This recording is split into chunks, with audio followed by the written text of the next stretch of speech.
con nosotros aquí en Mundo Católico, totalmente en vivo, pues en esta serie de programas relacionados con la divina voluntad y su aprendizaje para todos los coordinadores que en diferentes partes del mundo han querido comprender, estudiar, reflexionar y crecer espiritualmente a través de la divina voluntad revelada a Luisa Picarreta, sierva de Dios. Me encuentro el día de hoy con el profesor doctor Juan Fernando Sellés. Le doy la más cordial bienvenida, doctor Sellés. Un gusto y un placer tenerlo entre nosotros. Muchas gracias. Gracias por la invitación. El agradecimiento es mío. Pues yo creo que para nosotros, pero estamos muy contentos de tenerle y desde luego tenemos a Jesús Ausocúa. Gracias por estar con nosotros, Jesús, en este programa. Gracias, Cecilia, siempre a Mundo Católico, siempre. Pues ahora vamos a presentarle, antes de que entremos a nuestra charla, decirles que él es profesor de filosofía de la Universidad de Navarra. El doctor Sellés es también profesor visitante de 9 universidades extranjeras. Ha publicado más de 50 libros y más de 200 artículos especializados, además de 30 de voces de diccionario y de numerosas traducciones. Ha sido también editor y coeditor de decenas de libros. Ha impartido 15 materias distintas en cursos de licenciatura, además de muchos cursos de doctorado. Ha dirigido 20 tesis doctorales y muchos más trabajos de investigación. Sigue desde su inicio 2 líneas de investigación, la antropología filosófica y la teoría del conocimiento. Ha asistido a muchos congresos colaborando con ponencias por invitación de diferentes universidades o en medios de comunicación. Cuenta con publicaciones sobre pensadores clásicos, griegos, medievales, modernos, contemporáneos, y en ello se nota la impronta de su maestro Leonardo Polo, gran pensador, recientemente fallecido en el 2013, del que ahora está publicando sus obras completas, que son como 30 volúmenes. Este pensador es muy profundo y sigue la línea de los clásicos de Aristóteles, de Santo Tomás, etcétera, además de numerosos estudios de Descartes, Kant, Hegel, Marx, Nietzsche, Husserl, Heidegger, etcétera, etcétera. Pues la verdad es que él ha estado en diferentes universidades como Notre Dame en Estados Unidos, en la Universidad Panamericana de aquí de México, misma que yo estimo y de la que he tomado algunos estudios, en Istmo en Guatemala, en la Sabana en Colombia, en Hemisferios en Ecuador, en Piura en Perú, en los Andes en Chile, en Australia en Argentina y Strathmore University en Kenia. Él, dentro de estos títulos, ustedes los pueden conseguir en Editorial Rialp y también, por ejemplo, aquí en México, en la Universidad Panamericana, en la Universidad de Navarra, pues desde luego donde él realiza sus ponencias, estudios y conferencias. Así que me congratulo en tener al doctor Juan Fernando Sellés en este programa, en Mundo Católico, y que sepamos que el tema de hoy, que es muy interesante, es el conocimiento de sí mismo y la divina voluntad. Muchas gracias, doctor, por estar con nosotros. Muchas gracias a usted, Cecilia, y a los oyentes, y desde luego a Jesús, que siempre me pone el micro entre la espada y la pared y tengo que contestar lo que él quiera. Muy bien. Bueno, pues muchísimas gracias, Juan Fernando, porque te has brindado a participar en vivo en un tema tan importante como es el conocimiento de sí mismo. Voy a dar como introducción para ponernos en situación unas palabras de nuestro Señor Jesucristo a la sierva de Dios Luisa Picarreta. Tengo que adelantar que el doctor Sellés dispone de los libros de cielo, del libro de cielo, de todos los tomos, del libro de las horas de la pasión de la Reina del Cielo, que en muy poco tiempo me ha sorprendido muy gratamente con qué velocidad, con qué rapidez ha podido captar la esencia. Es sorprendente cómo el Señor, cuando ve un alma dispuesta, le da toda la luz que es capaz de recibir, y esto es lo que le ha ocurrido al doctor Sellés. Me consta porque lo he podido presenciar desde que le entregué los libros, no hace tanto tiempo, la capacidad de haber captado la esencia, como digo, del conocimiento de divina voluntad. Decía que, a modo de comienzo, para introducir un poco la entrevista que vamos a hacer al doctor Sellés, voy a dar lectura muy sucinta de unas palabras que nuestro Señor Jesucristo le dice a la sierva de Dios Luisa Picarreta el día 2 de junio de 1899 acerca del conocimiento de nosotros mismos. el Señor le dice a la sierva, ¿quién soy yo y quién eres tú?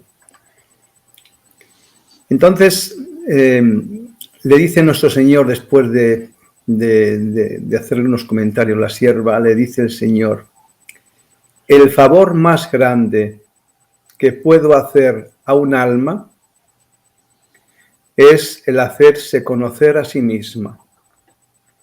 El favor más grande que puedo hacer a un alma es el hacerse conocer a sí misma. Continúa nuestro Señor diciendo, el conocimiento de sí y el conocimiento de Dios van de la mano. Por cuanto te conozcas a ti misma, le dice a Luisa, otro tanto conocerás a Dios. El alma que se ha conocido así, viendo que por sí misma no puede obrar nada de bien, esta sombra de su ser la transforma en Dios. Y de esto sucede que en Dios hace todas sus operaciones. Finaliza el Señor diciéndole, sucede que el alma está en Dios y camina junto a Él, sin mirar, sin investigar, sin hablar. Dice nuestro Señor, en una palabra, como muerta, porque conociendo a fondo su nada, dice la criatura, no se atreve a hacer nada por sí misma, sino que ciegamente sigue las operaciones del Verbo. Bueno, pues con esta introducción de la grandísima importancia de este conocimiento de nosotros que habla nuestro Señor, el doctor Sellés tiene multitud de obras sobre la teoría del conocimiento, por un lado, y la teoría de la voluntad. Tengo conmigo aquí dos libros que he tenido la fortuna de obtener de él, en obsequiado, en el que el doctor Sellés hace una exposición magistral sobre la voluntad humana.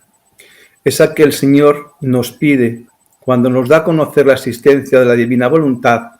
Lo que nos pide es esto, ¿no? Dame tu voluntad, ¿no? Pero claro, a nosotros nos cuesta mucho, a todos nosotros, unos más, otros menos, conocer verdaderamente qué es la voluntad humana. Y esa va a ser una de las principales, preguntas que le vamos a pedir al doctor Sellés que tenga la amabilidad de podernos explicar. Doctor, ¿qué es la voluntad humana? Casi nada de pregunta, Jesús. Muchas gracias, en primer lugar, por tu confianza. Mira, vamos a ver. No es que sea un tema difícil para unos pocos, sino, o para el común de los humanos, sino para los que más han pensado es un tema muy difícil. Tú ten en cuenta que uno de los grandes del pensamiento, que es Santo Tomás de Aquino, dice lo siguiente cuando empieza a explicar esto.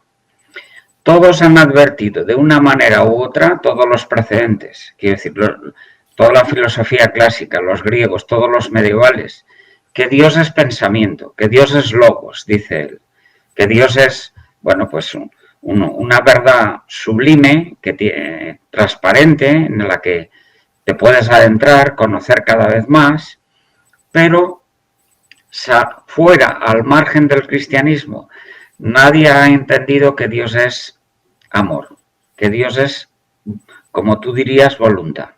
Entonces parto un poquito de esa queja de Tomás de Aquino que, fíjate que viene de manos de uno de los grandes, ¿no? ¿Él se adentra a descubrir esto? Sí. Pero podemos todavía profundizar un poco más después de tener en cuenta todo lo que ha dicho. Te digo lo siguiente para intentar encuadrar este tema tan grande, en nosotros hay, como criaturas que somos, hay mucha composición. Simple, como bien sabes, solo Dios. En Dios no puedes distinguir pues su saber de su amar, de su misericordia, su sabiduría, etcétera, porque todo está al mismo nivel y conforman una unidad tan indisoluble que eso es simple. Es difícilmente cognoscible por eso. Pero en nosotros hay capas. Suelo decir que tenemos más hojas que una alcachofa. O si quieres un ejemplo más lamentable o más burdo todavía, más que una cebolla. Tenemos que distinguir capas. Es obvio que toda nuestra corporeidad pues tiene muchas dimensiones, muchas potencias, la vista, el tacto, el gusto, el oído, los apetitos, los sentidos internos que tienen el soporte orgánico en la cabeza, la imaginación, la memoria. Bueno, todo lo que conforma una unidad con el cuerpo humano, eso es una capa en el fondo. Te voy a distinguir solo 3 para no complicar mucho. La otra capa podríamos llamarla la de, tradicionalmente se llama alma. Hoy en día, desde la psicología moderna, se suele llamar el yo. Viene a ser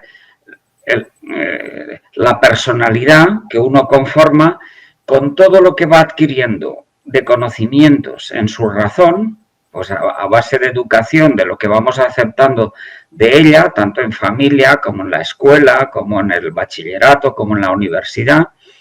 Vamos adquiriendo una serie de hábitos intelectuales, de perfecciones intelectuales, y también la voluntad.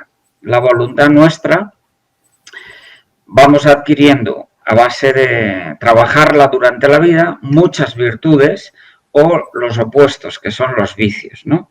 Bien, esta sería la segunda capa. La tercera y más íntima capa es lo que tú y yo podemos llamar la intimidad, el cada quien. Tomás de Aquino, que tenía palabras muy filosóficas, lo diría, lo radical, el acto de ser. Todo lo demás conforma la esencia humana. La intimidad se las trae. En el fondo es lo más difícil de conocer. A ver, si yo miro a todos mis teneres, mis potencias, pues lo conozco relativamente fácil, mucho más claro la inteligencia, lo que he adquirido de conocimientos que la voluntad, porque la voluntad es oscura, es decir, no conoce. Tengo que conocerla desde arriba, pero si miro la intimidad me quedo siempre corto. A ver si lo logro explicar, porque lo que llamamos de ordinario voluntad es mucho más complicado de lo que parece. Si miro hacia adentro, noto que lo que descubro mirando hacia la intimidad, hacia el corazón, espíritu en bíblico, es mucho más alto que lo que yo alcanzo a conocer. Siempre me quedo corto. Bien, si en vez de tener un rato de charla tuviésemos un curso de muchas semanas, no sé, iríamos desplegando, advirtiendo las notas que conforman la intimidad humana.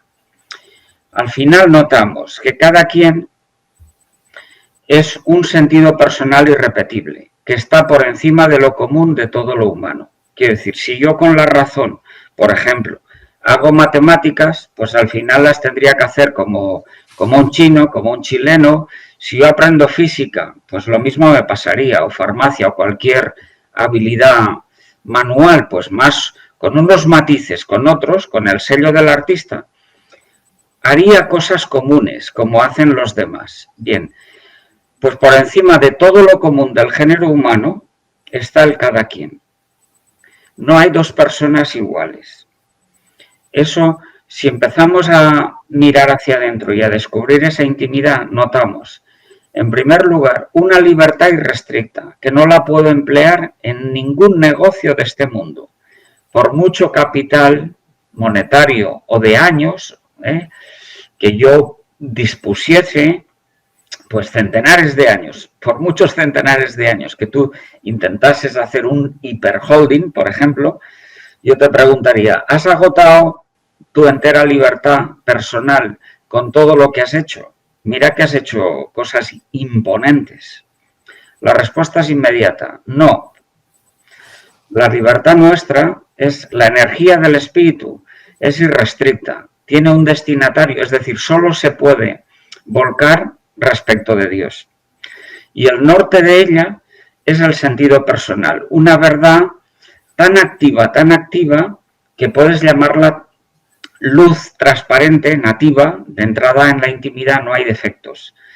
Las manchas vienen detrás, por culpa propia. Es decir, la mancha original, pues evidentemente está en el cuerpo, le pone fecha de caducidad, enfermedades, le pone a todo lo que he llamado, pues lo psíquico, personalidad, le pone defectos, porque está en perfecta relación con el cuerpo. Pero la intimidad personal tiene el copyright divino, no le podemos echar culpas a Dios. ¿Y eso qué es? Pues en cada caso un sentido personal distinto. Es decir, una verdad, un conocer personal distinto. Y lo más alto de eso que podemos descubrir, un amar personal distinto. No hay dos amores personales iguales, ni los puede haber. Por encima de lo común está lo distinto, lo radical de cada quien.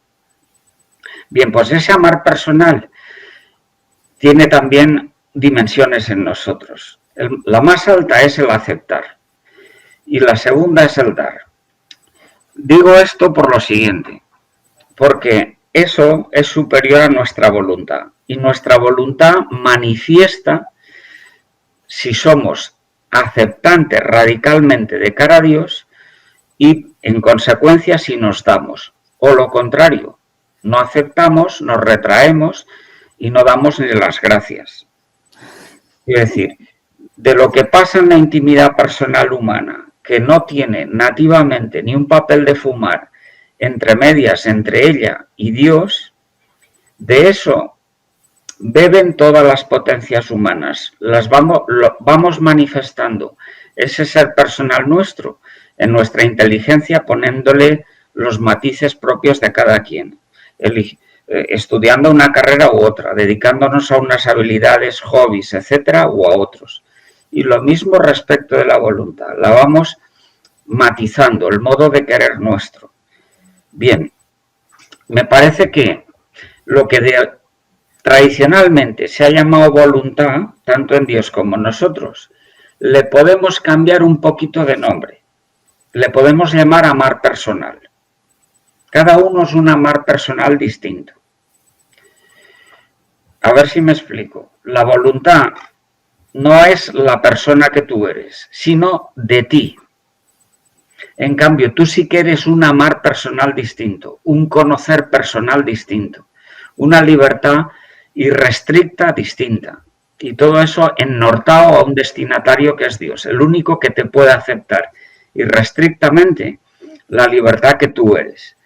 Dotar de sentido personal entero según Él te ha diseñado originariamente. La persona, más que decir obviamente que somos, cosa que es clarísima, es mejor decir la persona humana, que estamos llamados a ser, porque mientras vivimos, pues no acabamos de ser la persona que estamos llamados a ser.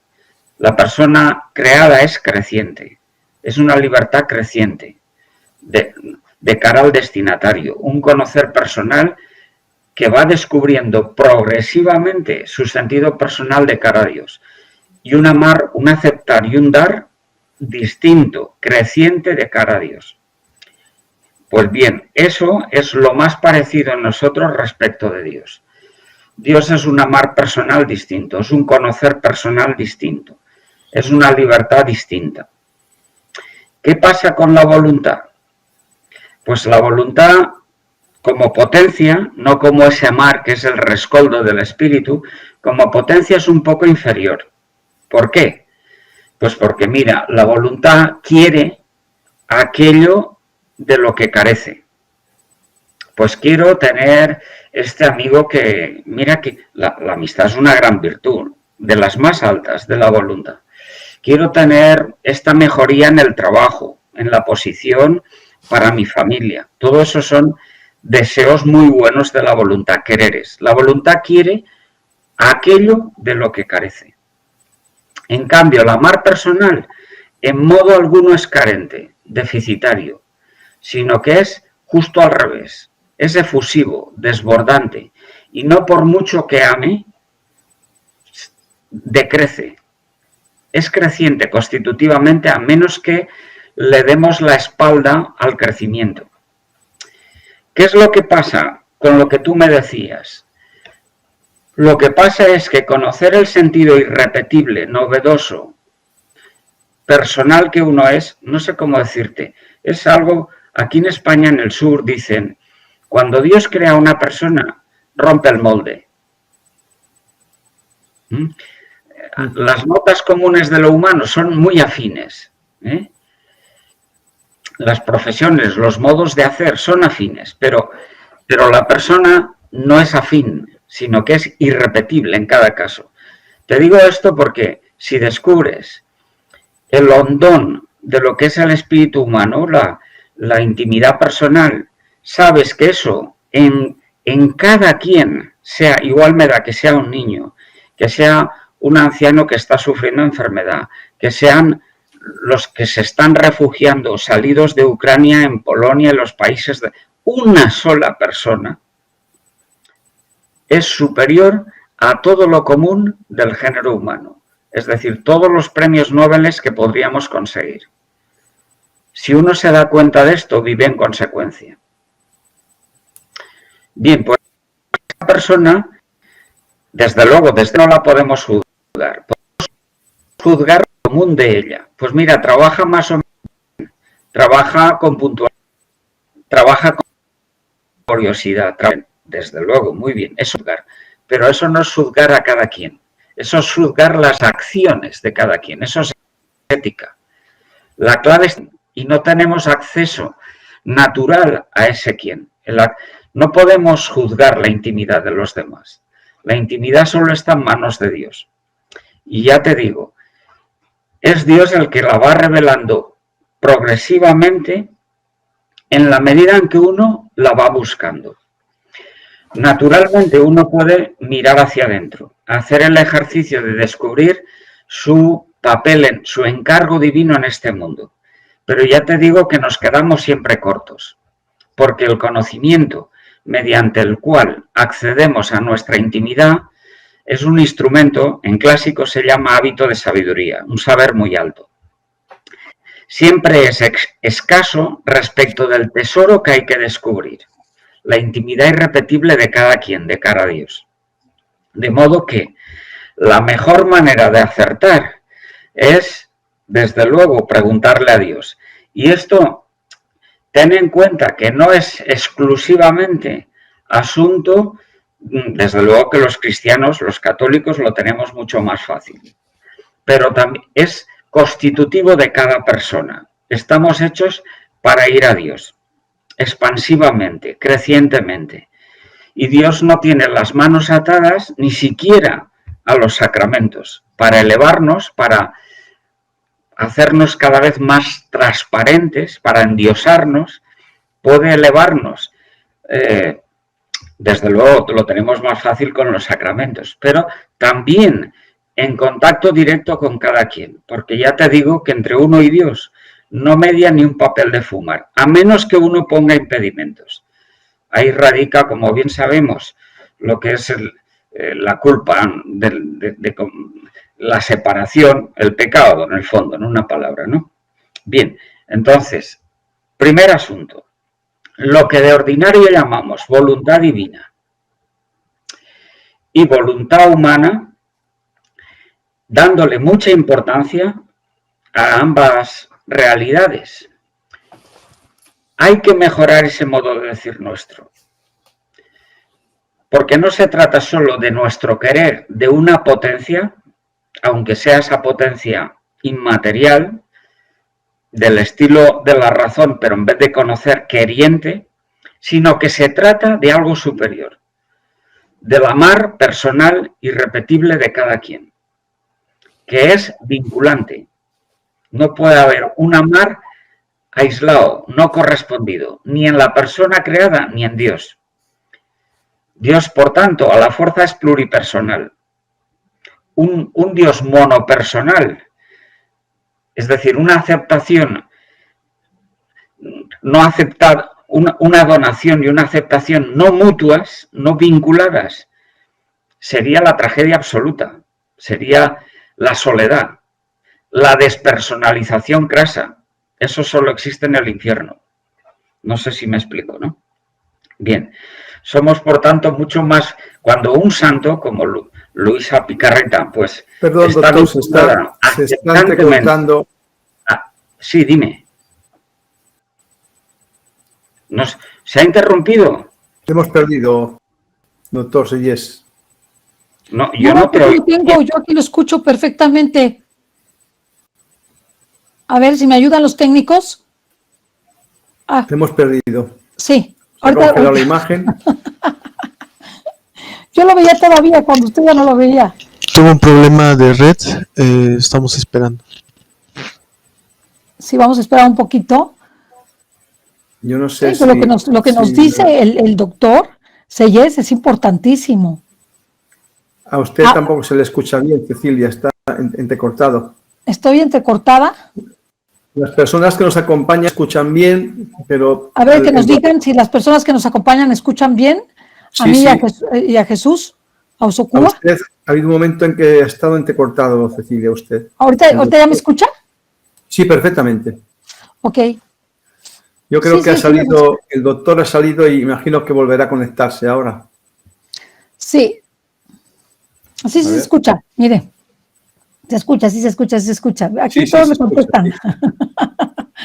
Voy a ver, se volverá ahora a conectar el doctor.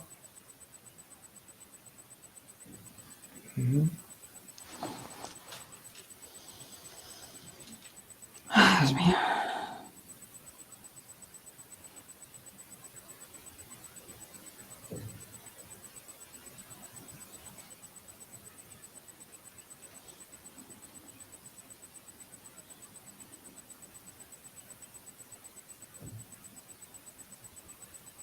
Lo voy a llamar.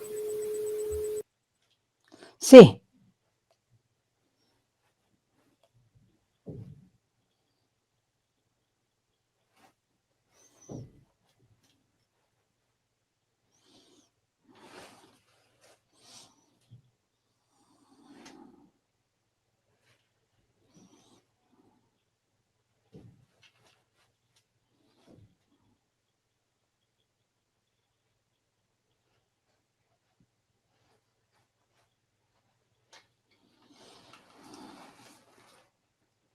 A ver si nos podemos...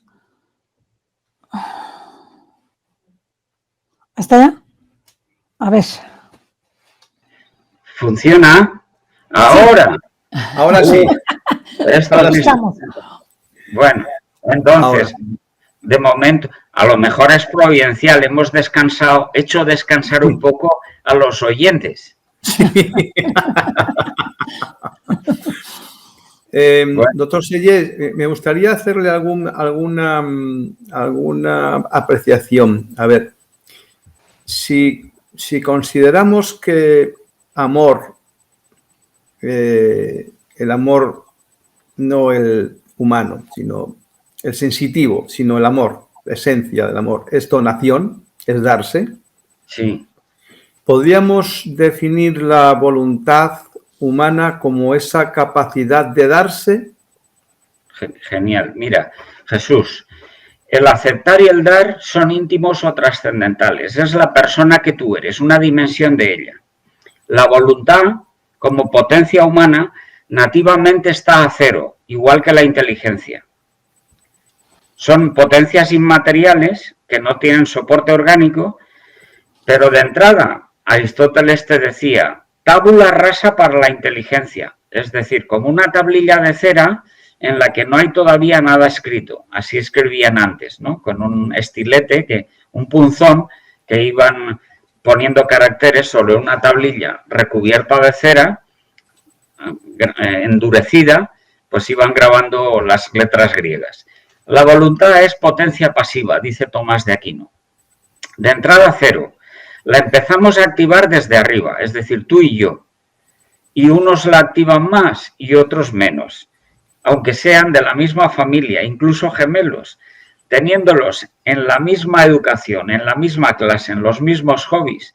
Uno te puede salir un señor genial y otro te puede salir pues un desastre, porque ha tumbado, por así decir, en la hamaca sus disposiciones, no quiere activar su inteligencia y su voluntad. ¿Qué le pasa a la voluntad cuando la activamos? Pues que, fíjate lo que hace. En vez de querer cosas que le faltan, ella misma empieza a dar. ¿Qué le pasa, por ejemplo, a la virtud de la justicia? ¿Por qué yo tengo que dar a cada uno lo suyo en vez de quedármelo yo? Si puedo quedármelo, ¿por qué no me lo voy a quedar yo? Eso es lo que buscaría la voluntad. Digo naturalmente. Pero si adquiere virtud, empieza a dar. ¿Qué haces con la amistad? Pues más que dar, te das. No solo das tiempo, das respeto, das miles de cosas externas, eres solidario, pues, sino que tú te pones a servir. Tú te entregas, te vas dando. La voluntad cambia de signo, pero el cambio de signo que aparece en esa potencia viene de arriba, de la intimidad. Es una voluntad amorosa, no una voluntad demandante, dictatorial, no sé cómo decir, aquí mando yo, estos criterios son míos, sino que se va personalizando progresivamente y además irrepetiblemente, porque no hay dos personas iguales. De modo que el modo de aportar manifestativamente por fuera en nuestras potencias, es decir, ¿qué voy a dar yo, por ejemplo, en mi caso, a mis alumnos, racionalmente? Pues no puedo dar, ¿cómo te diría?, aspirina para todos. No puedo dar arroz para todos, sino que tengo que dar según lo que yo entiendo que cada vez voy descubriendo más. ¿Cómo tengo que dar en la voluntad? Pues no puedo copiar modelos de nadie. Tengo que ir modelando con el sello del artista mi voluntad para que en el trato con los alumnos, con los colegas, con los amigos, no sea, por así decir, mi querer tipológicamente común, como ejemplos de libro, sino que sea matizado. Esto lo aprendemos, por ejemplo, en la familia, ¿no? ¿Cómo quiere un papá a sus hijos? Pues como hijos desiguales, y los trata como desiguales. ¿Por qué los trata y los quiere? Porque los acepta como distintos. La aceptación trascendental, la intimidad, es lo primero. Cuando respetas, este hijo mío que le cuesta más las cosas, pues lo acepto como que es. Y después le doy en consecuencia. Lo voy llevando en consecuencia. Y desde luego mi voluntad quiere para él pues unas cosas distintas de las que quiere para el otro hermano suyo, etcétera, ¿no? Bien, me parece que se nota un poquito, ¿no? Sí, cuando Dios, doctor, nos pide nuestra voluntad, dice que Él, para darnos su voluntad divina, sí, nos pide la nuestra, ¿no? Si hay algo de nuestra voluntad en nosotros, Él no puede estar íntegramente, y Dios no es unidad. Cuando viene todo Él, no viene por partes. sí. Cuando Él nos pide que le demos nuestra voluntad, que verdaderamente, ¿qué hemos de entender que nos pide? No, debemos de entender que en primer lugar nos pide nuestra aceptación personal. El amar personal, nuestro aceptar es lo más, ¿cómo te diría? Lo más activo, lo más alto que puede hacer una persona es decir sí. A ver, en cristiano, a quien más nos parecemos nosotros es a Cristo. ¿Cristo qué es? El entero sí a Dios Padre, la aceptación completa. Lo primero que hay que hacer en nosotros respecto de Dios es incluso aquello que nos trasciende en comprensión. Vamos buscando a Dios. No es que Dios sea algo oscuro para nosotros, completamente oscuro, sino que vamos adentrándonos, no lo patentizamos del todo. Lo conoceremos desde luego mucho más en el cielo, pero ojo, en el cielo también se crece. Por tanto, en la medida en que estamos en contacto con Dios, lo primero es decirle sí. Lo radical en cada uno de nosotros es la aceptación. Es lo que nos asemeja más al Hijo. A ver, lo radical en una persona humana, al margen de la religión, es la filiación religión positiva, revelada, es la filiación a Dios. Si uno, no es la paternidad, y no es la fraternidad, ni ¿cómo te diría?, el ser buen tío, o el ser buen sobrino, o el ser...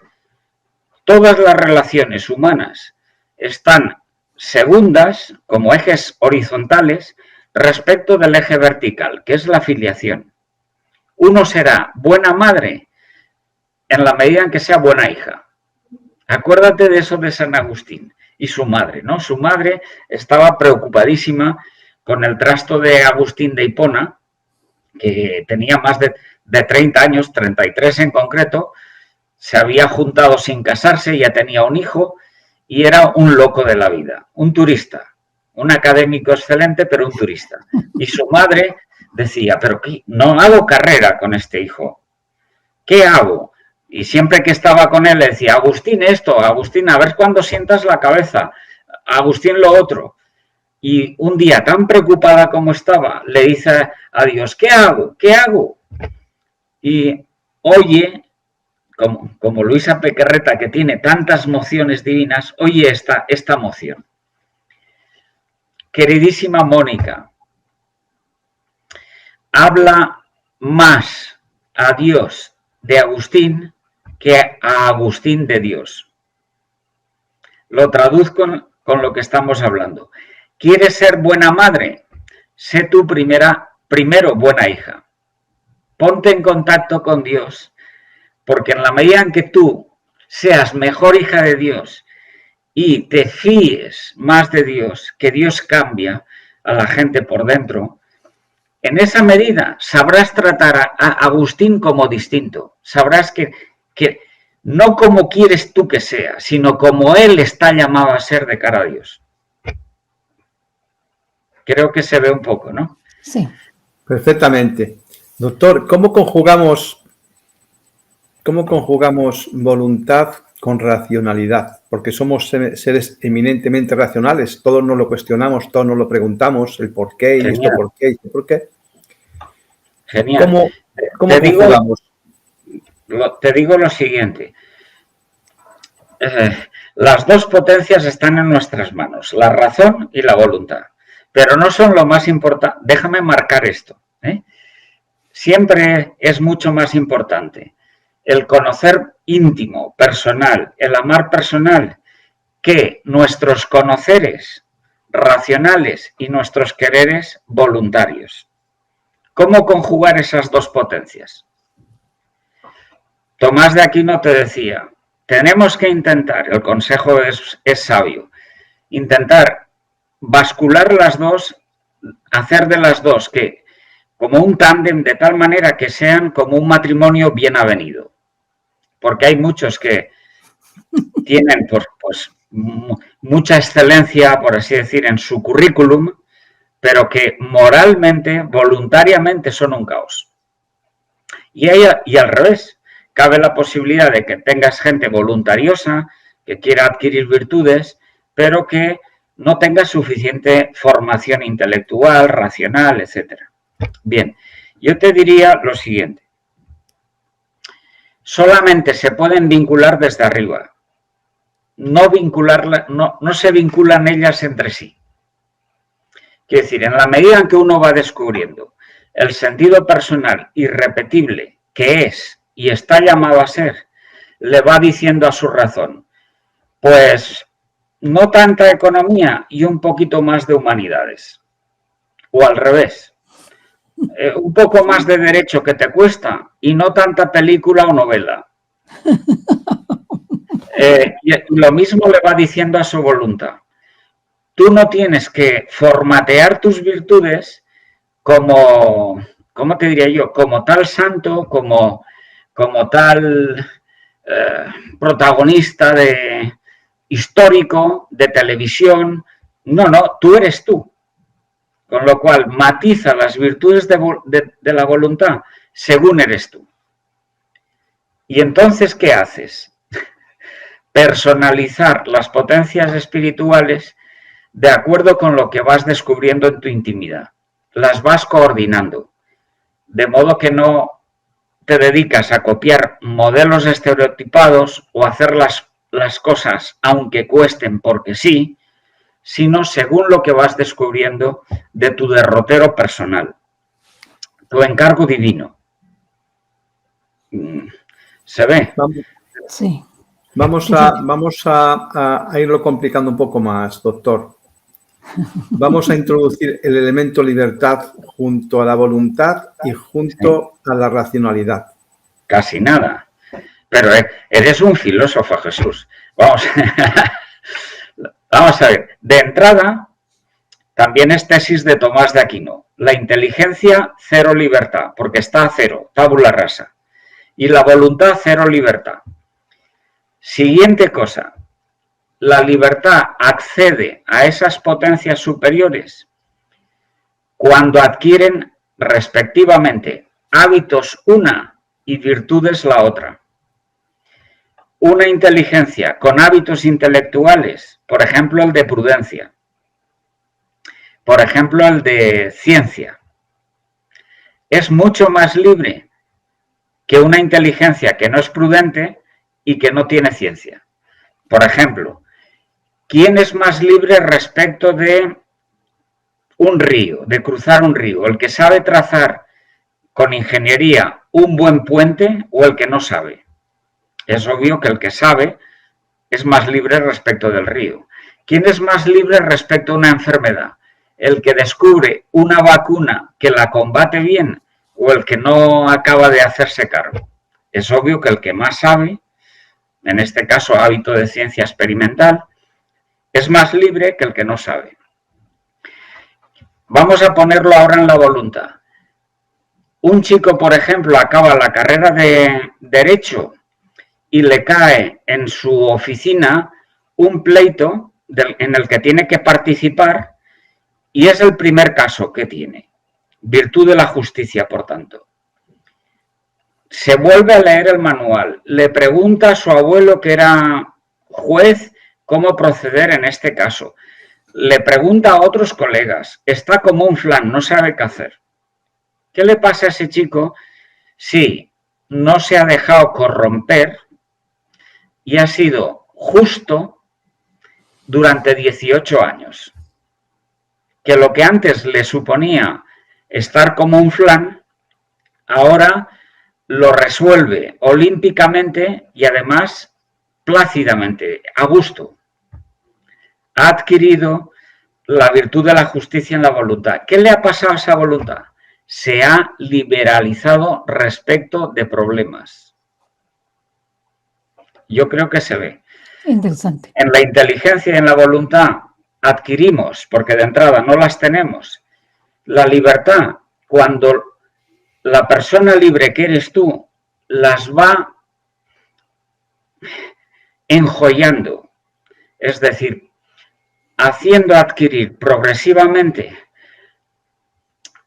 aquellas perfecciones de las que ellas, estas dos potencias, son capaces, y son capaces progresiva e irrestrictamente, porque son inmateriales. De tal modo que uno no puede decir nunca, con su razón, ya me lo sé todo en este sector. No, te queda por descubrir, no sabes apenas ni el ápice. Te queda por descubrir lo que quieras. Por mucho que investigases en años, no llegarías a rematar jamás el saber. Siempre somos crecientes en saberes. Y lo mismo en la voluntad. No puedes decir, yo ya soy la justicia. ¡Qué tontería! Siempre se puede afinar en amistad, en solidaridad, en honor, en piedad, en respeto, en en laboriosidad, en las virtudes que quieras. Liberalizar la voluntad progresivamente con las virtudes. Pero ojo, la raíz, la fuente, la riqueza mana del corazón humano, de esa libertad personal en acto que es cada quien, nativa. Dios nos ha creado en el meollo, en la intimidad, libres, con una riqueza irrestricta de libertad que solo se puede emplear enteramente respecto de Dios. Por muchas ganancias que hiciésemos en esta vida, no solo en negocios manifestativos externos, sino incluso en nuestras potencias inmateriales, razón y voluntad, no acabaríamos de agotar, de emplear por entero la libertad personal que somos, el sentido personal que somos, la aceptación personal que somos. Vamos a introducir un elemento más para complicarle más las cosas, doctor. Vamos a introducir la intención. Sí, muy bien. Vamos a ver, es una cosa que preocupa mucho a los moralistas, ¿no? Porque ellos acaban diciéndote, si la intención es buena, si el objeto es bueno, si las circunstancias son buenas, pues entonces la acción moral es buena. Muy bien. Pero, y eso es verdad, ¿eh? Ese es el fundamento clásico de las acciones humanas. Eso es Santo Tomás. Tras lo que hemos hablado un poco en este momento, en nuestra charla, cabe añadir lo siguiente. ¿Qué me va a mí con una intención buena que no responde a lo que Dios me pide a mí? Es decir, yo hago una acción con unas intenciones que sean de servicio a fulanito de tal, con unos medios, unos objetivos que son buenos, con unas circunstancias de tiempo, espacio, etcétera, que son buenas. Vamos a ver, Dios me ha pedido a mí, como la persona irrepetible que soy, que me ocupe directamente de ese Señor, que haga esto por Él. Se ve un poco. La intención se queda corta. Hay demasiadas intenciones humanas que no son suficientemente elevadas, prolongadas, porque prescinden de la radicalidad personal que cada uno somos de cara a Dios. Me parece que esto en Luisa Picarreta no se da. Ella le responde siempre sí a Dios y en consecuencia hace todo lo demás. ¿Cuál es la fuente de la intención, doctor? Está en la intimidad. Todo lo bueno que manifestamos por fuera, mira, dicho sencillamente, toda la ética es siempre segunda respecto de la antropología de la intimidad. Toda manifestación es manifestación de lo que ha pasado por dentro, para bien o para mal. Los propósitos de la razón que hacemos, si son de corto alcance o si son grandes ideales a largo plazo. Los quereres de la voluntad, si son atenuados o ponemos más carne en el asador. Nos implicamos más, es decir, reforzamos más, nos responsabilizamos más de nuestros quereres. Todo eso ya es segundo respecto de lo que pasa por dentro. Del vínculo personal que cada uno está teniendo irrepetiblemente con Dios. ¿Por qué es tan poderosa la intención? ¿Por qué tiene tanto poder la intención?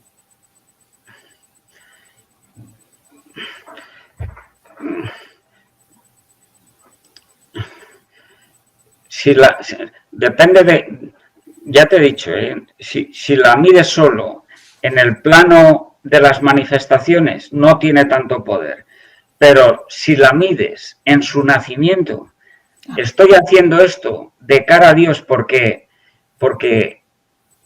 soy así con Él. Dios me quiere así, no me quiere como otro. La intención marcada como objetivo de ir creciendo de cara a Dios Eso es lo que nos hace. ¿Por qué es tan importante? Si la pones, esa pregunta, en el nivel del corazón humano, por una razón muy sencilla, porque es lo que te hace crecer como persona o decrecer. Si respondes a eso diciendo que sí, en nosotros no hay nada fijo, o crecemos o decrecemos. A ver cómo te diría. Es obvio en todas las dimensiones humanas que se puede crecer o decrecer. El cuerpo humano, pues hasta los 18, 20 y pocos años, está pletórico de fuerzas, crece y da todo lo que puede en un partido de fútbol, o en cualquier danza, o en cualquier lo que quieras. Pero después decrece, porque tiene fecha límite de crecimiento y después caducidad. ¿Qué le pasa a lo que es inmaterial en nosotros, a la inteligencia y la voluntad? Que no tiene fecha de caducidad. Puedes hacerlas crecer irrestrictamente. ¿Qué le pasa a la persona? Que puede crecer irrestrictamente de cara a Dios. Y como he dicho antes, no solo en esta vida, sino también en el cielo. Dios nos va a sorprender cada vez más. Uno se muere, se va al cielo y es enteramente, íntimamente feliz con Dios. Pero todavía no ha visto, por ejemplo, lo que Dios le tiene preparado en los nuevos cielos y la nueva tierra. Y eso no le va a ser indiferente o accidental. Va a suponer un crecimiento irrestricto de su intimidad. Con lo cual también se puede crecer en el cielo. ¿Por qué es tan importante la intención? Porque nos hace crecer o decrecer. Depende de cómo la tomemos. Si decimos sí, la afinamos, crecemos. Si decimos, bueno, decrecemos. Si contextualizamos, ¿Perdón? si contextualizamos en el ámbito estricto de la divina voluntad, el Señor Sí. le dice a Luisa Sí, que es la intención de la criatura la que mueve a la voluntad divina. Estamos hablando de la esencia, bueno. de la esencia del conocimiento de divina voluntad, ¿no? Esa es la intención de la La criatura. intención es tu conocer personal, el decir sí, el buscar sin cansancio, el aceptar personal sin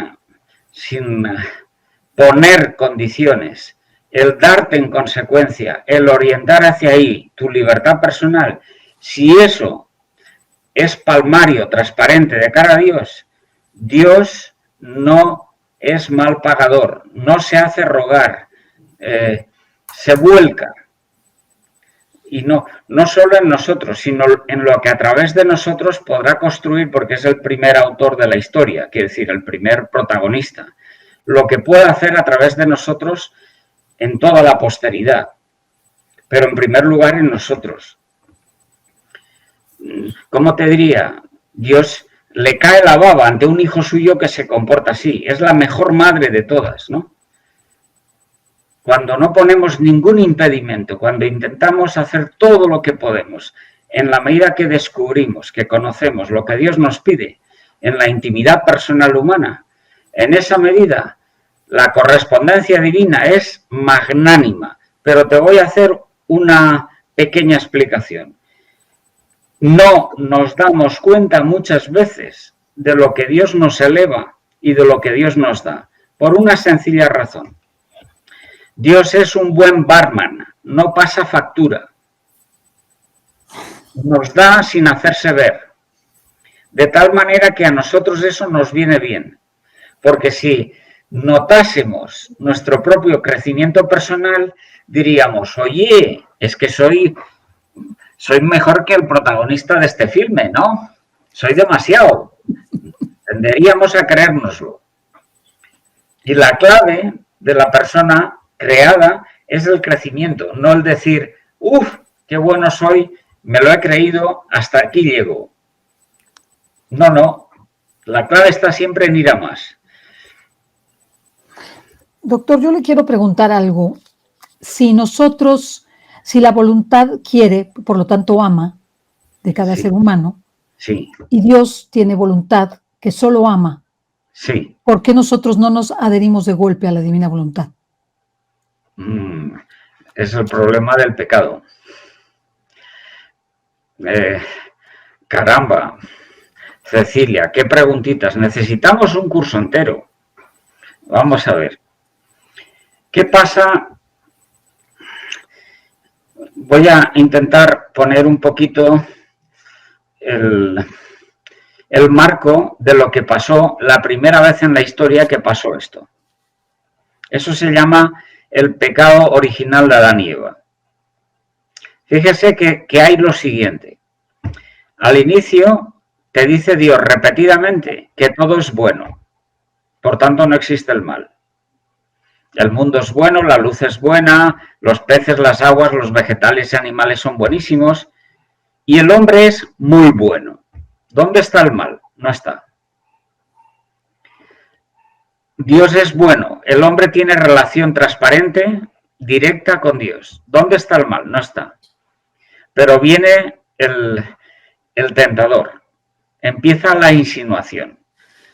Que no se trata de ninguna manzana, sino fíjate lo que hay detrás. Es una mentira global, una enmienda a la totalidad de lo creado. Dice, vamos a ver, ¿no será que esas cosas que tú tienes en tus manos, el mundo, el árbol de la ciencia del bien y del mal, no son tan buenas como te parecen ser, sino que podrían ser mucho mejores, de acuerdo con tu criterio personal? ¿No sería que tu modo de vivir, tu modo de tener que ver con ellas, podría ser mucho mejor que lo que Dios tiene previsto? ¿Qué hay detrás de esa insinuación? Pues mira lo que hay. En primer lugar, te está diciendo que Dios no es Dios. Es decir, que Dios no ha hecho las cosas bien, que Dios es torpe, lo cual es una herejía de mucho cuidado. En segundo lugar, te está diciendo que tú no eres coexistente, libre, cognoscente y aceptantemente con Dios, sino que puedes desconfiar de Él. Tú no eres filial, dependiente, sino que puedes ser autónoma, autónomo. La gran tentación de la filosofía moderna. Y en tercer lugar, te está mintiendo respecto del mundo, porque en el mundo tampoco hay mal. Te está insinuando que el mundo es deficitario, que está mal hecho. Entonces, ¿qué pasa?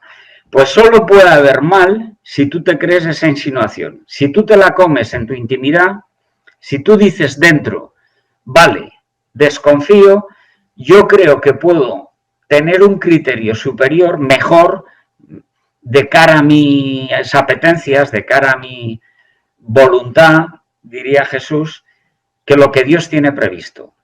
En vez de aceptar, digo, un momento, aquí mando yo. ¿Qué ha pasado? Pues que has aceptado el mal dentro, con lo cual te has despersonalizado, has bajado de nivel. ¿Y eso qué quiere decir? Que se puede bajar irrestrictamente durante esta vida de nivel. Así como podemos crecer, divinizarnos, endiosarnos cada vez más, en esta vida también se puede decrecer cada vez más. ¿Hasta qué punto? Hasta el punto de perder enteramente la persona que uno es y está llamada a ser. ¿Eso se puede perder enteramente en esta vida? Respuesta: a mi modo de ver, no.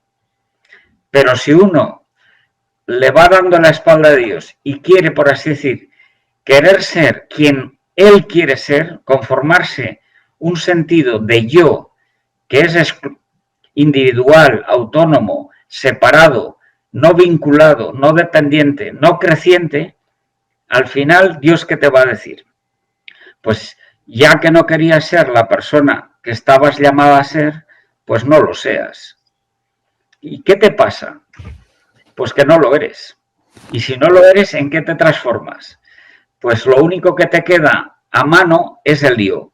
El yo es esa personalidad que has hecho, que has querido construir a lo largo de tu vida. No te queda sentido personal referente respecto de Dios, sino solo yo. De modo que el infierno, aparte de pasarlo muy mal, es hiperaburridísimo, porque solo se habla de yo, me, mí, conmigo. Ay, qué flojera. Cecilia, disponemos de 10 minutos. Puede mucho más si quiere, ¿eh? Ok. Un poco más. Doctor, quería preguntar, ¿qué le ha aportado a usted el conocimiento de la existencia de las enseñanzas de la divina voluntad de nuestro Señor Jesucristo a la sierva de Dios Luisa Picarreta en el libro de Cielo, en el libro de las Horas de la Pasión y en el libro de la Reina del Cielo? Pues mira, estoy empezando con el libro de Cielo, el tomo 1. Quiere decir que soy un iniciado, pero sí te puedo decir que hablábamos de esto, que estas Navidades he tenido la oportunidad de leerme las 24 horas de la Pasión, que las tengo aquí. Y esto es, ¿cómo te diría? Oro con engastes de joyas, ¿no? Yo me veo enamorado, quiero decir, ante una persona tan fina, ante ver, sobre todo, más que esa persona tan fina que es Luisa, ¿no? Tan fiel, tan sumisa, tan aceptante, tan sencilla. Más que ver eso que me deja boquiabierto, digo, pues qué bueno que haya personas tan así en el mundo, ¿no? En este mundo. Lo que más me llama la atención es lo que el Señor hace por nosotros. La capacidad de sufrimiento que ha arrostrado sin negarse nada, por tanto que nos quiere a cada uno, no en bloque, sino a cada uno, lo que hace por cada uno, para que nosotros sepamos darnos cuenta del valor que tiene si lo pensáramos. Todo lo que Dios, Cristo, ha hecho por nosotros para ponernos en camino de decir, oye, cuenta conmigo, yo acepto, empiezo a notar lo que me vas demandando, pidiendo, cuenta conmigo en la medida de mis fuerzas. Y si no, Dios añadirá, si no tengo suficientes pilas. Me parece genial. Esto hace mucho bien. En el libro, uno de los libros que me regaló usted, concretamente el de la teoría de la voluntad, cómo disipar su oscuridad, según su mentor, Leonardo Polo, ahí en el capítulo 9.6, concretamente habla usted de la distinción entre la voluntad humana y la voluntad divina. En vez de leerlo yo, como es usted el autor, pues podría ilustrarnos acerca de esa distinción entre voluntad humana y voluntad divina. Sí, pero es un poco, Jesús, tener en cuenta lo que hemos dicho antes, ¿no? Más que hablar en Dios de voluntad, hay que hablar de amor. O si quieres, a la voluntad divina hay que quitarle toda imperfección. Y como amor significa acto sin potencia ninguna, te diría Tomás de Aquino, sin mezcla de imperfección, de ganga, pues lo que hay en Dios es un desbordarse de amor, de pura aceptación y donación mutua, entre sí en primer lugar y después respecto de las criaturas. Si vemos eso en la voluntad divina, llamada entonces amor personal, no tenemos ya la imagen de un Dios que es, ¿cómo te diría?, mandatario, exigente sin razón, sino que todo lo que nace de su inmenso querer, amor personal, es pura donación, es por bien nuestro, para que crezcamos en orden a Él. Eso es lo primero que te respondería de cara a explicar lo que es lo que llamamos de ordinario voluntad divina, es decir, amor divino novedoso, imposible de volverse mustio o viejo porque es eterno. Quiero decir, no hay tiempo, no hay manera de pasar un segundo después, ¿no? La renovación inmensa, ¿no? Lo que será la novedad esa del amor divino, pues eso arrastra mucho, ¿no? Bien, si eso lo vemos, contrastamos entonces nuestra voluntad con él y decimos, uy, nuestra voluntad en vez de ser tan fina, tan aceptante, tan donante, puede cometer, no sé, vicios, exigencias, rigorismos, limitaciones, estancamientos. Pues esto no es lo que Dios quiere. Dios no me ha hecho a mí con mi voluntad, con esa potencia, para que yo sea con esos criterios. No. La voluntad la tengo que amoldar un poco más según el amor personal que soy yo, hacerla con más savia, más ducha, de cara al decreto creador divino inicial, que es que crezca irrestrictamente. Yo pienso que va por ahí la cosa.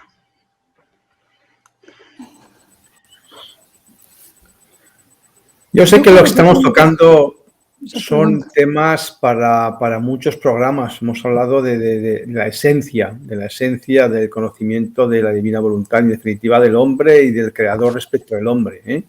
Sabemos, estamos atracando aquí al doctor Sellés, ¿no? Por la confianza que hay con él, le damos las gracias. Yo no me gustaría, Cecilia, con su permiso, terminar sin abordar un tema que quedaría para muchos programas más y que bueno, pues el doctor, si queda invitado, si lo tiene bien, y usted, Cecilia, para otros programas, porque esto tiene mucha enjundia. El Señor nos dice, en el ámbito de la divina voluntad, que el mayor de los martirios, el martirio de los martirios, es el martirio de la atención, es decir, el tener nuestra mente en Él, por Él y con Él. Bien. Cuando estamos hablando de una facultad a priori intelectual, porque la atención no deja de ser una facultad de la criatura, entre otras, y el Señor habla de que no hay mayor martirio que el martirio de la atención y que es el sacrificio de los sacrificios, porque es genial pretender tener nuestra atención en Él para estar en su presencia de forma continua. Genial. Bien. En este contexto, ¿quién es quien gobierna la atención? ¿La libertad, la racionalidad, la voluntad o la intención? No, la gobiernas tú, íntimamente. Puedes centrar la... ¿Qué parte de mí, de nosotros? ¿Qué parte es la que la gobierna? Vamos a ver. Si tú, de ordinario, la gente dice, entiende, por centrar la atención, poner a la razón de tal manera que no se disipe para que atienda un tema dentro de una disciplina determinada. Eso es centrar la atención. Pues, por ejemplo, un estudiante para ponerse a estudiar esa asignatura que le toca, un ama de casa, pues, para hacer con orden las tareas que tiene que hacer, pensando en su familia. Bueno, eso es lo que de ordinario se entiende, ¿no? Pero lo que acabas de mencionar es muy grande, porque yo pienso que lo que hay detrás es decir, que Dios nos pida que centremos más la atención con Él, significa indudablemente esto.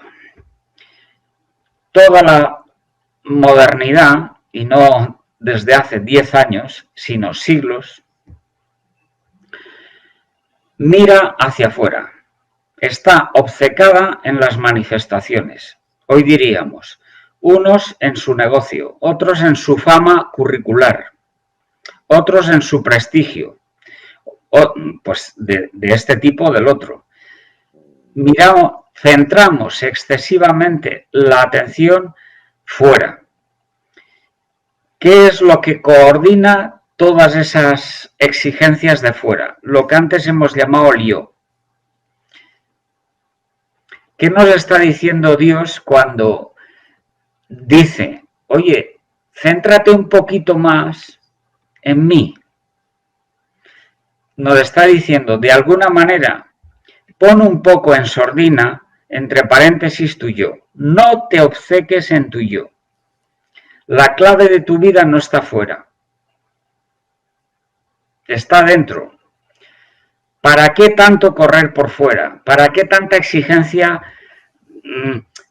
de papers, de currículum, de horarios?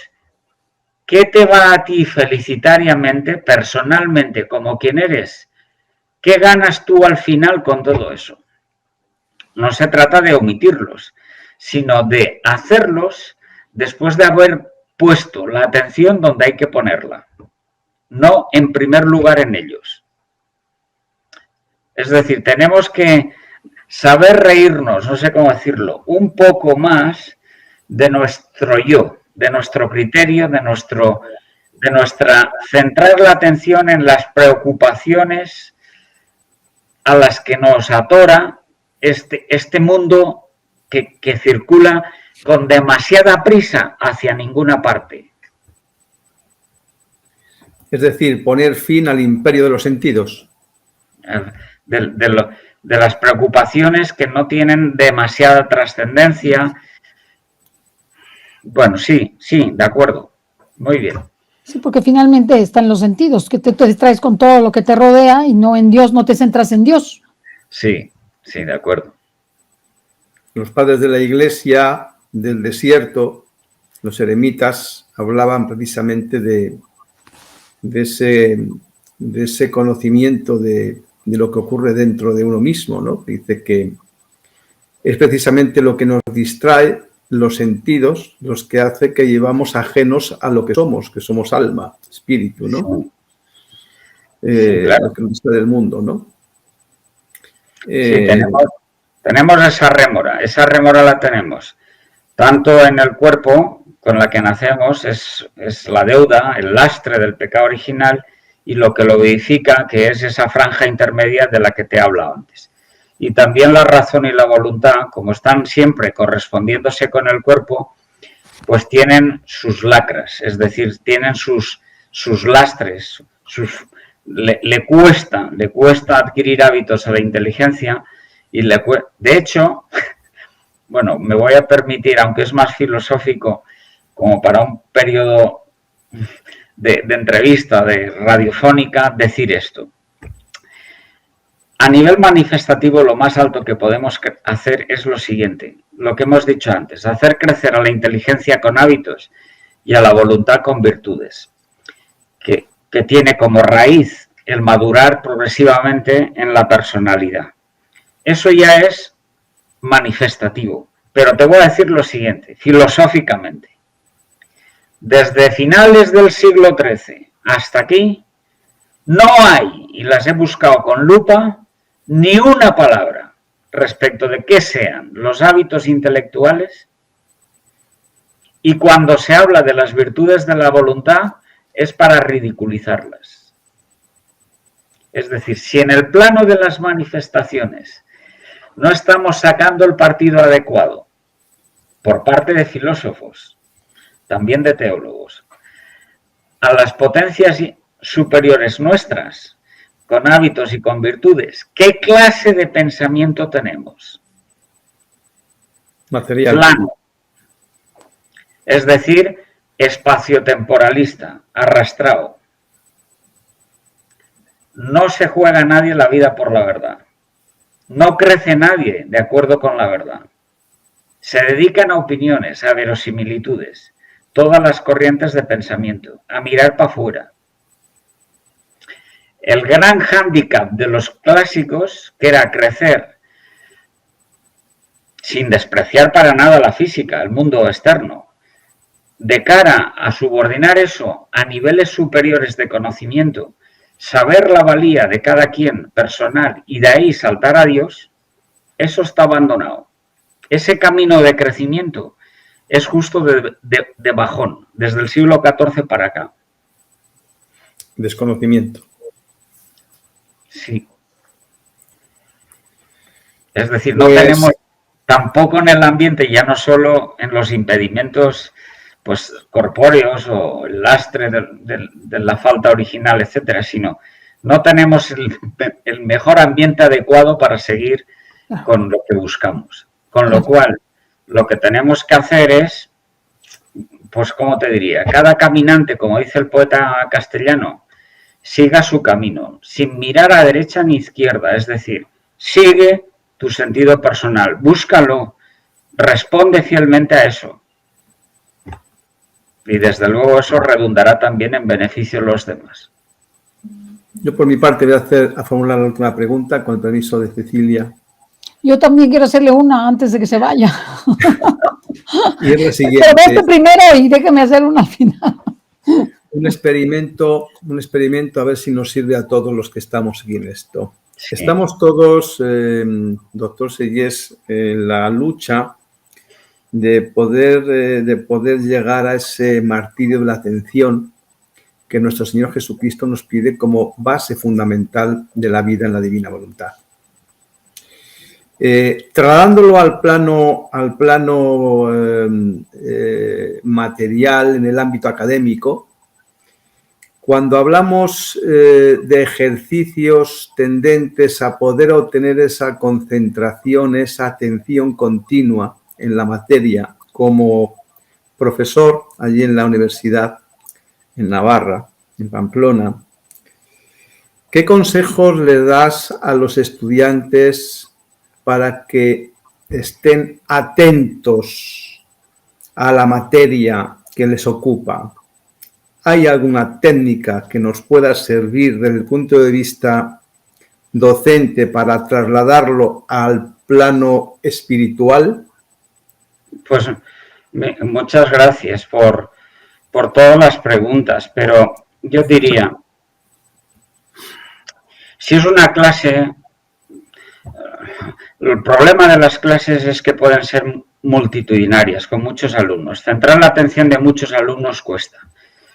Para centrarla tienes que poner, pues, ejemplos, tienes que poner lo que sea, ¿no? Hablar, aludir a algún caso y, sobre todo, hablando común, hacer llegar a los alumnos de modo sencillo, claro, contundente, lo que a uno le ha costado centenares de horas de descubrir, después de pegarse codazos con errores que vienen de autores prestigiosos. Cuando uno se fideliza con la verdad, da monedas de verdad en público. Pero te tengo que decir enseguida que eso no es suficiente. Yo lo que intento hacer, por lo menos en las clases de menos alumnos, reducidas, más vocacionales, por ejemplo, las de filosofía, que son entre 30 y 40 actualmente los alumnos, intento tratar con ellos uno a uno, porque sé que no hay dos iguales. Volvemos a lo de antes. Y en ese trato confiado les invito yo a café y a chocolates. Les digo, les pregunto, bueno, no solo mi asignatura, sino a lo mejor lo tuyo no es mi asignatura, sino dentro de la filosofía este campo o el otro, o a lo mejor mi asignatura cuando maduren, vete tú a saber. Estoy a tu disposición, ¿en qué puedo ayudarte? De ahí han salido cosas increíbles, que valen mucho más que los libros. Yo tengo, por ejemplo, una foto de un grupo de amigos y amigas, éramos, 1, 2, 3, 4, 5, 6 chicos y 2 chicas, que después de dar todo el curso, todo lo que pude, decir, pues vamos a poner nuestras inquietudes, porque todos vamos de búsqueda, a los pies de la Virgen del Amor Hermoso, que es la que gobierna aquí en el campus, en su ermita, ¿no? No, pues vamos allí y le rezamos.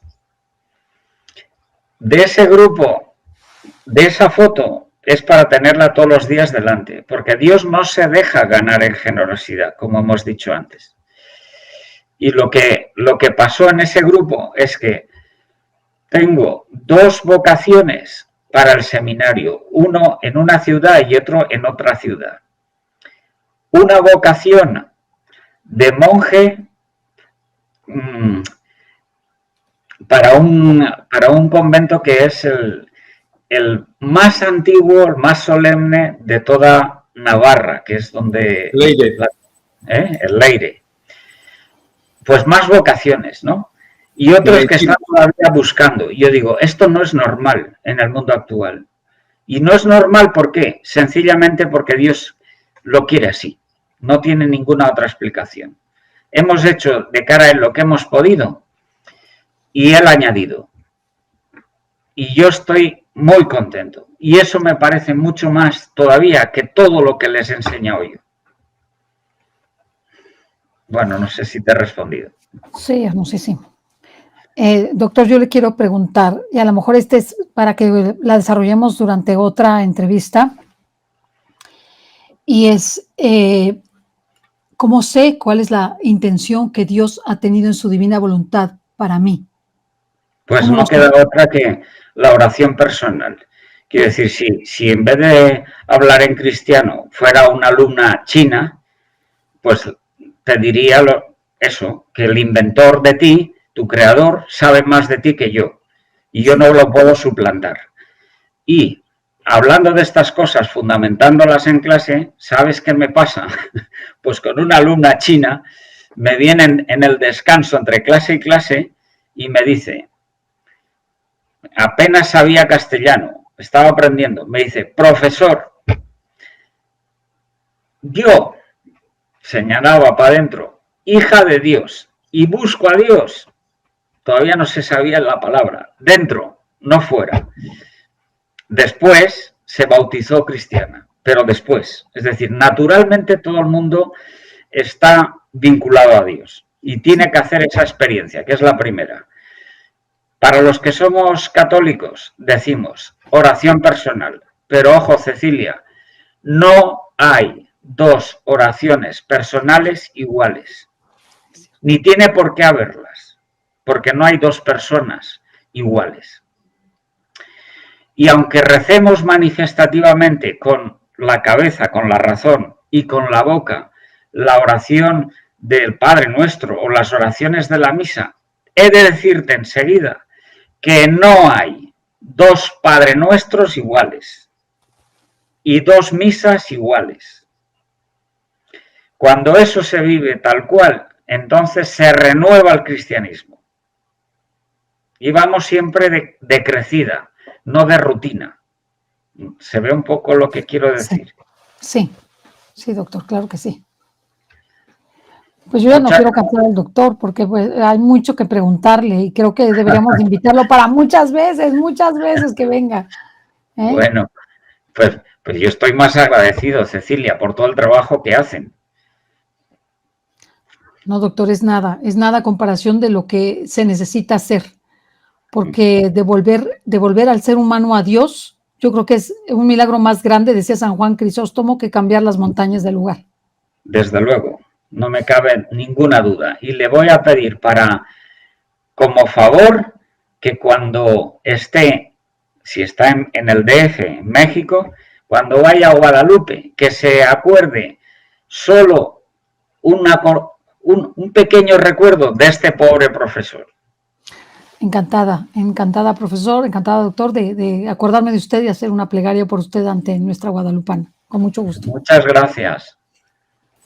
Pues muchísimas gracias. Aprovecho para decirle al doctor, como ha mencionado, que está entusiasmadísimo con los 24 de la Pasión, que en estos momentos pues el mundo católico está desarrollando muy próximamente la realización de un programa de las 24 horas de la Pasión dirigidas, es decir, guiadas desde el altar, con el Santísimo expuesto, en el que vamos a comprender cómo llevar a cabo la meditación, como dice nuestro Señor, hazlo con mi misma voluntad e intenciones. Así que ya le avisaré cuando comience para que se pueda sumar, porque va a ser en vivo, en directo a través del programa. Así que ya le avisaré. Muchas gracias, Jesús. Un abrazo muy grande. Un abrazo. Un abrazo, Juan Gracias, Fernando. doctor. Muchas gracias. Un abrazo Hasta afectuosísimo pronto. desde México. Y cuando le cumpla lo de la guadalupana, que la fue a ver y pedí por usted, Gracias. le mando un mensaje con Jesús para que sepa que he cumplido aquello que me pidió. Y voy Muy a poner bien. sus intenciones especialmente, Gracias. pero le A voy a su- poner una especial a la Virgen, que conozca a fondo la divina voluntad para que usted nos ayude a conocerla más.